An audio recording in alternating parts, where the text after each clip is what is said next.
everybody, happy October. Today I'm going to be showing you this pumpkin necklace. This necklace has a big surprise, and if you did not see it already, watch this. Oh, there's a kitty inside. I absolutely love this little surprise element. As long as you don't pull on it or like your clothes don't pull on it or anything, it really does just stay closed.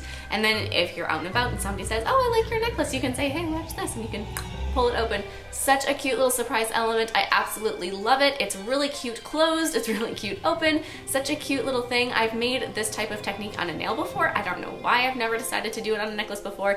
I absolutely love it. It's so fun and very spooky, like cute spooky, perfect for Halloween. I hope you like it as much as I do, and don't forget to click subscribe to see all my future videos as well. So we're going to begin by drawing out a little template, a little drawing of the necklace. So you would do this, at least I would do this for any kind of similar style technique necklace. I'm going to begin by drawing the basic shape of my pumpkin. I've got the stem on there. I'm going to make a zigzag for where I want the top to come off. You have to make sure that the top portion of your pumpkin is wide enough so that the cat does come out. At first I was thinking I was going to put the little loops where the necklace or the pumpkin would attach to the chain of the necklace on the side main part of the pumpkin, and then thinking about it, I knew it had to go on the top. I'm going to draw the cat inside my pumpkin because that way then I know that the cat's going to fit in later once I start sculpting. So after you've got all of your drawings done, you're going to lay a nail form backing over the top of your drawing. And the first thing I'm going to do is I'm going to make the back panel of the necklace. This is the part that you don't really see. It's just the behind base. So I've got my little pumpkin orange. I'm going to sculpt a nice flat area over the top portion of my pumpkin, and then using a craft knife dipped into acrylic powder, I'm going to cut a zigzag for where the top of the pumpkin will be able to come off. Still using my pumpkin orange, I'm now going to finish sculpting out the rest of the base of my pumpkin. This doesn't have to be completely perfect. If it doesn't, 100% fit the shape of the pumpkin that you drew, that's okay. Do try to get it pretty close, but know that, it's going to probably change a few times throughout the sculpting process. So if it is not exact, don't sweat it. Like, I know sometimes it's hard to see your drawing through the nail form backing. So if you can just make it pretty close, that's good enough. So get your little pumpkin sculpted. Do try to make it pretty thin though. Strong enough, so not paper thin where it's going to be fragile, but you don't want it to be very thick and bulky either. I'm now going to rip apart a cotton ball, which pretty much all nail techs have plenty of cotton balls. I'm going to flatten it out into about the same size as my pumpkin. The first time I flattened it out, it seemed too big, so I'm going to roll it like you would do cookie dough and then refit it on there. It fit pretty good. It also smoothed it out a lot. And then I'm going to wrap my cotton in some aluminum foil. I'm going to fit that base over the top of my little pumpkin template to make sure it seems like it's about the same size and shape as my drawing. After I've done that, I'm just going to smooth it out with my fingers. It can be a little smaller. Try not to make it too much bigger and not too much smaller either. You want to be very close to the right size. The cotton ball in the center of the foil is going to give you that domed shape, which is going to allow for that cavity for the cat to fit inside your necklace. After you have your little tinfoil cotton template done, go ahead and start sculpting the front portion of your pumpkin. This is the part that you're going to see when you're wearing the necklace on top of it. Now, it's not going to be perfect. It's going to be a little bumpy, a little wrinkly on the interior. That is okay. I'm going to begin just like I did before, working on the top of it. The reason I am starting on the top of it is because it just kind of gives you a good base. And then you can just go for the rest of it. So I'm going to sculpt the top. Don't use your X-Acto knife on here like you did before, or your craft knife, because you run a really high risk of cutting through your aluminum foil into your cotton, and then that will stick to the acrylic, whereas the foil will just peel off from the inside of your acrylic. If it does actually get where it touches the cotton, that'll stick to it, and then you just have some unsightly cotton stuck to the final design. After I've got the top of my pumpkin sculpted, I'm going to add a layer of this color acrylic over the rest of my pumpkin base, with the exception of I'm not going to go too close, like up into those teeth of the pumpkin cutout right now. I'm just going to leave it kind of close. This way, I don't have to worry about, sculpting in and around those yet. I know that I can deal with that later. But I'm just going to get a nice smooth layer of orange over the top of the rest of my pumpkin base.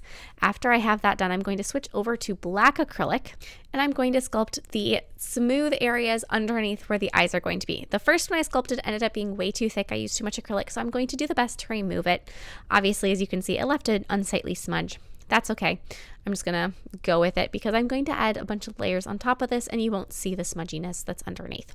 So there's the first triangle for my first eye, and now I'm going to go through and sculpt the second one. I'm now being a lot more conscientious to keep them nice and thin than I was with that first one. Sometimes you get carried away. So there's that second eyeball. Now I'm going to do the little nose. You can do whatever kind of pumpkin face you want on here. And if you didn't feel like sculpting it the way that I did, where the eyes are inset into the acrylic, honestly, that's a much more complicated method than if you were to just paint them on the top. So if you wanted to go easier on yourself, skip this whole black acrylic sculpting part because it does make the rest of the design a lot more complicated, and just go straight into adding the like bumpy part of your orange pumpkin. However, I do like the effect and the texture and the realism that doing it this way adds. So if you do want to go for it, I couldn't recommend it enough just because it's nice to have a challenge. But don't get me wrong, I do understand the attraction of simplicity sometimes, and a time saver. So after I have my black done, I've got my eyes, my nose, my smile. Then I'm going to go back to my orange, the original color I've been using, and I'm going to carefully sculpt up to the points of that cutout. If any of the spots in your acrylic do fully touch, where they are completely attached, it's going to be very hard to remove the top of your pumpkin from the bottom without breaking things. So if anything, leave a teeny tiny little gap. The closer you can get and the most tight little space you can leave without actually touching is the goal, but obviously you don't want it to touch. So you have to figure out that balance between, how much risk are you willing to take?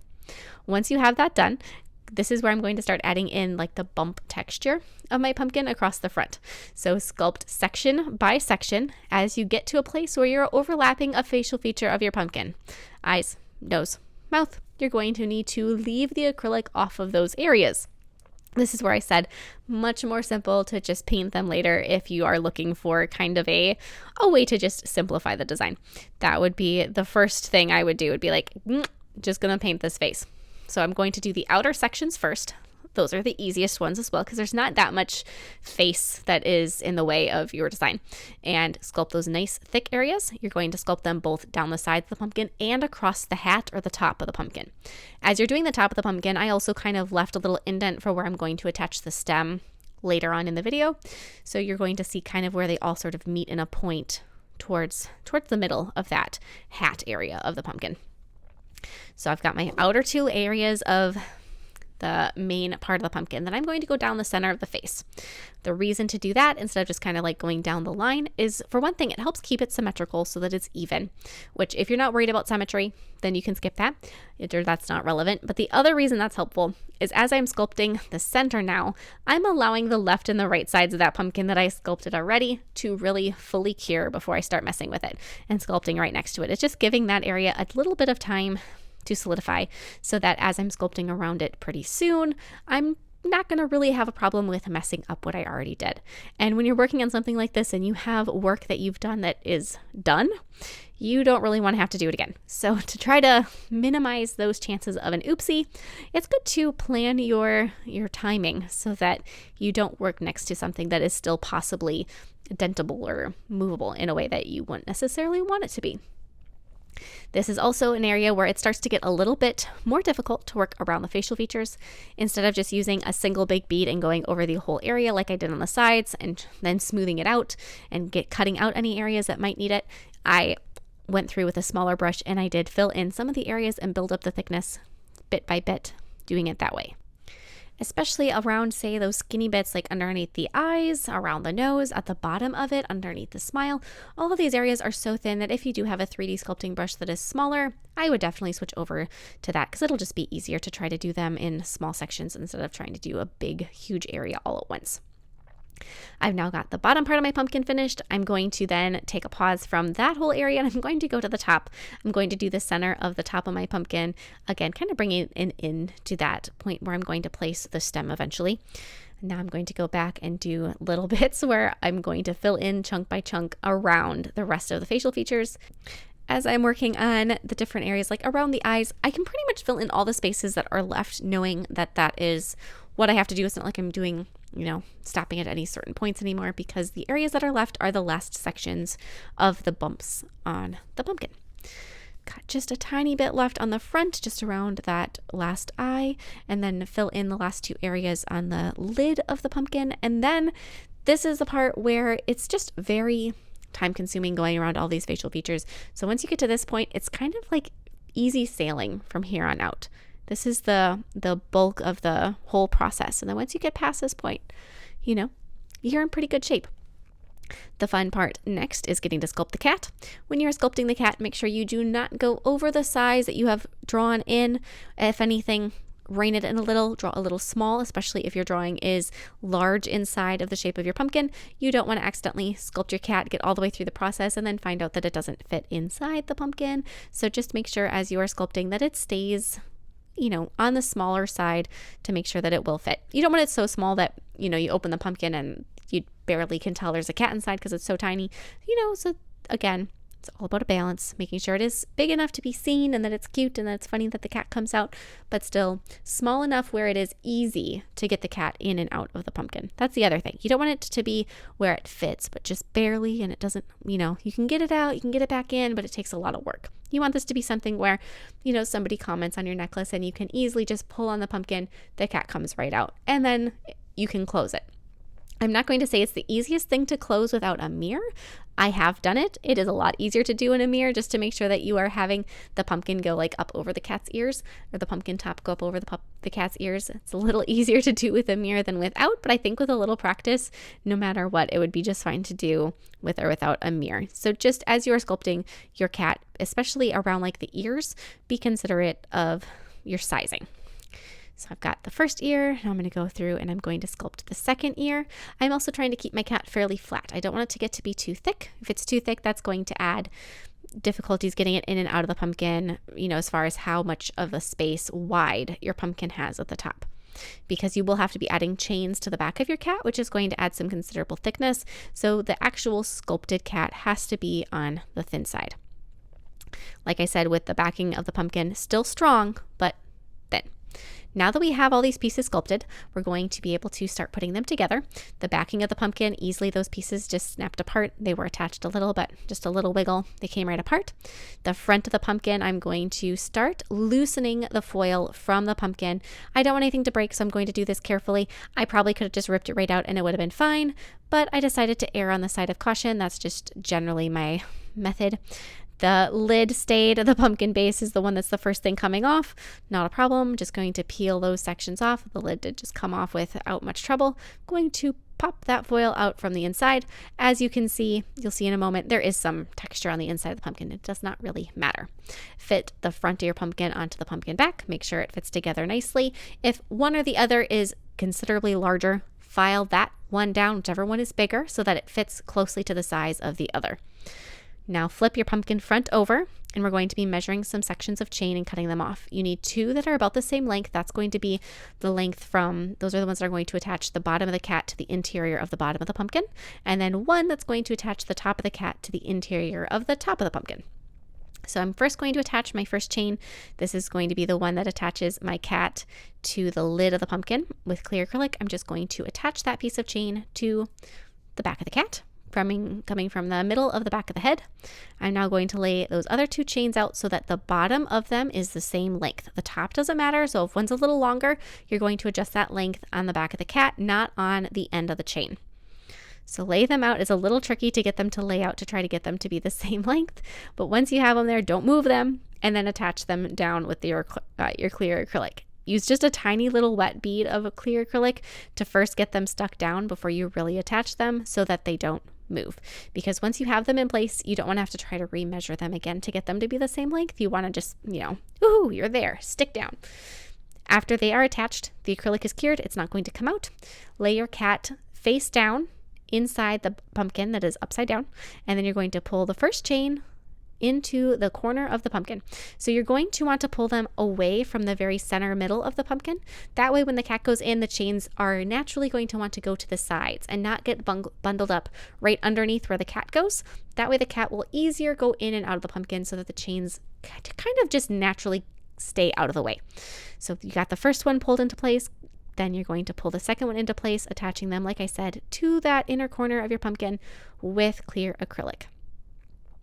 After you have both of those chains tacked down where they are pretty much stuck into your pumpkin, then you are going to grab the back of your pumpkin and you're going to fit it on your little cat. Pull the cat out so that it's not going to get stuck in as you're doing this, and then you're going to tack the back of the pumpkin to the front of the pumpkin with little bits of clear acrylic in a couple spots. Hold that in place, and then take your orange and you're going to fill in all of the gaps going around your pumpkin. As you are filling in the gaps, especially around the bottom, try to round them out so it looks like a continuation of the bumps of the pumpkin that you were sculpting before. You know, that same like bumpy shape that you were doing around the mouth and everything. Try to continue that. As you can see, I have a pretty significant gap at the very front of my pumpkin, right at the bottom there. That is going to be a tricky area to fill. I'm going to do it carefully. I'm going to do single sections at a time, and then try to just let the acrylic float in there. If you're having trouble getting your acrylic to not want to just sink right into your pumpkin, you may have to sculpt, and it's a similar size situation as mine. You may have to sculpt little like connecting pieces on a nail file backing and then place them in there and then smooth them out if it does have a big gap like mine does. For the most part, my acrylic is able to just kind of like pull up and over, and I don't necessarily know that everyone's acrylic is going to behave that way. I have a lot of experience in this particular category, so it worked for me, but if it doesn't work for you, you can always add a little piece to fill in there. I am now going to add my magnets. This is a very important step. This is where you're making it so that your pumpkin will open and close and stay closed. I'm going to add a magnet into the corners on each side of my pumpkin. So there's the first one. I attached it with some clear acrylic, trying to make it so it's a little inconspicuous, not like really front and center, but kind of like tucked in. I'm going to put one on the other side. Again, attaching it with clear acrylic. After you attach both of your magnets and they are in there, you have to make sure that you leave them to cure. You don't want this acrylic to have any mobility left, any pliability, any softness, anything. Because once you add the second magnet on top of it and you start to attach the lid and get all of that secured, and when you go to try to remove it or move them, you don't want to pull these magnets out. So you want to set this aside and leave it, depending on the type of acrylic you're using, the temperature that you have, your humidity. There's so many different factors. You may have to leave this for a half an hour to be confident. My acrylic, it's probably good after about 3 minutes because I use a fast setting acrylic. So after I have that and it's all done, those magnets are in there, I'm confident that they are cured, I'm going to attach the front and the back pieces of my pumpkin onto my pumpkin base temporarily with some poster putty or some picture putty, depending on what you want to call it. Different brands call it different things. Kind of lining them all up so that they fit into the right spots. After you have them and they line up and they seem like they are in the right spots as far as the front and the back of the pumpkin go, not necessarily where they touch at the back, just like how the bottom of my pumpkin didn't touch, the top doesn't want to touch either. I'm going to tack them in place with clear acrylic in 2 spots to the left and right of center, not right in the middle of center, but off to the sides. Once those 2 little spots are tacked with clear acrylic, I'm going to still make sure that cat moves in and out of the pumpkin. Whenever I'm sculpting anything like this, I like to make sure that the moving element continues to move. So in case you accidentally glue it down at some point, it still moves. Add the second set of magnets over the top of the ones that are already in the pumpkin, and then re-hold your pumpkin lid on the top. I'm not going to attach it down with any of the poster putty this time. I'm just going to hold it in place with my fingers. And then I'm going to put some acrylic inside the gap that's still there because we didn't fully seal that up, so that I'm attaching the magnet onto the lid. Don't stick your 2 magnets together. Be very careful to just attach the magnets to the lid. You have to do it carefully. And then you're going to leave this in place until that acrylic has set completely. Same thing, put it to the side for 10 minutes, 20 minutes if you have to, and wait. Now after you do that, you can carefully pull the lid off the rest of the pumpkin, and then add some more acrylic around those magnets so they don't go anywhere. Grab the little loop-dee that you're going to use as the topper of your pumpkin so that you can attach this to a necklace. And if it cooperates with you, hopefully yours is a little more cooperative than mine is, you're going to stick it in the hole that you left at the top of the pumpkin, and then you're going to attach that with clear acrylic. Grab the chain from the cat, and you're going to attach the chain inside the lid of that pumpkin as well. So you're going to put a blob of clear acrylic, grab the cat, hold it upside down so the chain dangles down, and then you're going to hold that inside the pumpkin lid until that cures. Hopefully that doesn't take too long. Once it starts to cure enough where it's beginning to turn matte, you should be able to just set it down. After that, we're going to, again, just leave this to the side to cure. Just let it sit there. While you're waiting, you can do something like sculpt your little pumpkin stem. With a dark green acrylic, I'm going to sculpt a cute little curly cued stem that comes to a nice little point. There is, different styles of pumpkin out there, different styles of stem. I wanted to keep it pretty dark. The orange I'm using is a little darker, so I felt the stem should be as well. With orange acrylic, I'm now going to seal up the top of my pumpkin so that it doesn't have any of those clear gaps anymore. Nice and smooth going all the way across. And then once you have that and it is all smoothed out, then you can just, once again, if you want to, make sure that your cat goes in and out of the pumpkin freely. This is something, see, just to make sure, I'm just going to close it, open it, close it a few times. It's fun. Besides the fact that it's good to double check these things, it's fun to play with your work as you are working on it. I'm going to attach the stem of my pumpkin to that little gappy area, or the little, indent I left in the center of the lid. Hold that in place, and then I'm going to take more of the green and just sort of smooth the stem into the pumpkin so that it does look like it is natural and not something that was made separately and just glued right on top. So it looks a little bit more like it belongs there. With clear acrylic, I am going to add a little security to the back of my stem. It was fairly thick. I didn't feel like it was very delicate, but this isn't a situation where I want to risk it and have it break. All of the acrylic sculpting is done. This is a major round of applause moment because as soon as you get to this point, I always feel like the rest is gravy. The rest is easy. You got the bulk of it done, especially with a project like this that has so much to it. I'm going to take some bright orange paint and I'm going to use my finger. This is acrylic paint. It's non-toxic. If you're using a gel product, don't use your finger. But this is just acrylic paint, super benign, not a big deal. Just going to use my finger to dab out the color. I'm going for sort of a vintage styling, so I liked that kind of mottled look that this technique gave me. Now I'm going to take that same orange paint and I'm going to highlight the openings of the eye, nose, and mouth carvings. So just two sides of the eyes and the nose triangles, and then kind of every other line on the smile. As you are doing this, make sure that you are kind of following some rules. If you're doing like the left side and the bottom, as I am, continue to do the left side and the bottom for each section of your carving. Now the smile is a little different shape, so it does get a little more complicated to know which sides you should do, but as long as you are aware of where you're trying to put them, it should be just fine. I am going to add a brighter green highlight across the stem with a couple little streaks. Stems are a little bit, viney looking. They've got those lines that are in them, so those little streaks are kind of a good highlight. And now using my orange paint, I'm going to start my cat. I'm going to begin with the nose in the center. I feel like that's a really good place to start because then you have something to base the rest of the design off of to keep it symmetrical. I'm going to add 3 little lines of the orange inside each of the ears. Instead of painting them with a triangle, I like the little lines. I thought that kind of simplified it, made it look a little hairy almost, And then with white, I'm going to add the line down straight from the nose and then 3 whiskers. Again, that nose in the center of the face just helps give you that reference as to where the center point is. Then you've got those whiskers. After you have the whiskers, I'm going to paint 2 circular eyes. Rarely do I paint a cat with circular eyes. I usually give them more of an almond or a petal-shaped eye, but for this particular design and the vintage type simple style that I was going for, I felt the circle eyes just worked. So now we've got those circle eyes, and then I'm going to add the little cat eye pupil in the center of them. The other colors you could use for the eyes would be green, was the other obvious choice.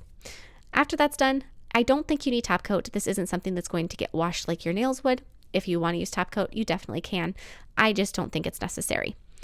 Open a jump ring with 2 pliers twisting left to right, not open and closed, and then close it around that loop inside your top of the pumpkin.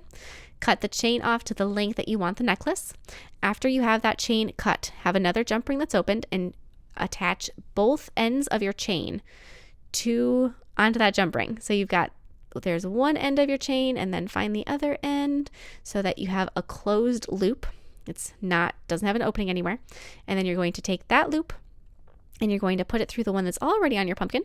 And then you're going to close those. Same thing with your pliers, opening it left to right and not like open and shut like a book.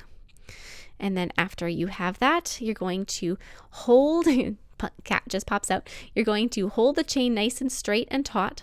Go all the way down. That way you'll find the center of the chain on the other side. Wiggle your pliers in there and then cut the chain link that is in the very middle. My pliers are very dull. so they don't cut all of that well. And then after you have that cut, just double check, lay them out, make sure that they are straight and they are even in length.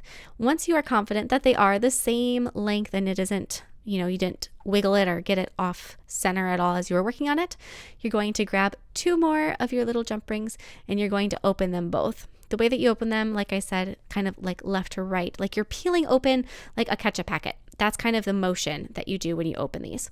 And then you're going to attach one of them to one end while adding a necklace clip, like a little lobster clip is what I like to use. And then you're going to open the other one. After you have that one opened, then you're going to attach it to the other end, and that's where you're going to clip the lobster clip to. So that's the one that is going to be like clipped into. So if you want to add more length of these little chains so that you can adjust the length of the necklace, you could do that. I know that this is the length I want the necklace, and if I ever want to change that, I will just change the entire length of the chain so that I don't have the thing dangling down my back, because that bugs me. So I'm just going to have the one loop. After I have that last loop in there, this is it. This is done. You can clip those together. You can try your necklace on. Like I said, I don't feel like you need top coat. However, if you did want to add top coat, you certainly could. But if you're doing something with acrylic paint and it's a craft, you would never apply top coat, for the most part. Sometimes you'd seal it or something, but I think it's fine. So I'm just going to go for it. I love the way this turned out. I love the simplicity of how it opens and closes, and it really does stay closed very well. I am just so happy with the way that it turned out. I hope you guys like it as much as I do. I have other things planned for October, so many other plans that I can't wait to share with you. I know I usually do an October preview that I didn't get around to this year, but I do still have some crazy stuff planned. So definitely keep checking back this month, and I will see you all next time. Bye!